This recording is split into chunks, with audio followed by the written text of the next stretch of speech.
Guys, welcome to my channel. Meron tayong gagawin ngayon. Papalit tayo ng spring ng electric fan. Ito ay napaka-basic lang.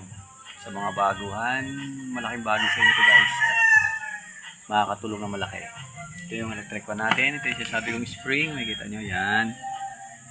Yung spring with kaya nga pala tayo nagpalit ng neck nito guys. Kung mapapansin nyo ay may crack na yan.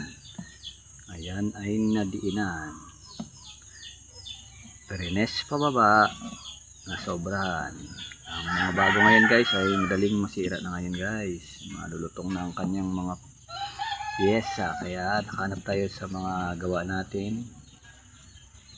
Mga ginagawa nating electric fan. Nakakuha tayo ng spare parts. Kaya nilipat na lang natin.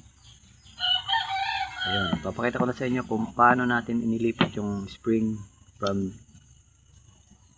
dito to dito. From here to there. Okay? Let's watch it. Yung sinasabi ko sa inyo guys. Ayan. Galing yan dito. Nilipat ko dyan. Papakita ko lang sa inyo kung paano natin nililipat yan. Napaka basic moves lang. Ang ating mga video ay mga short. At meron din tayong mga long video. Kaya don't forget to subscribe and hit the notification bell para lagi kayong update sa mga bago kong video. Guys, magpalit ng spring ng electric fan. Tatanggalin nyo lang yan. Yan. Tapos siyempre buti yan. Yan. Tapos ililipat nyo lang dito yan. Ganyan lang. Pak. Tapos press. Yun. Yan na. Okay na.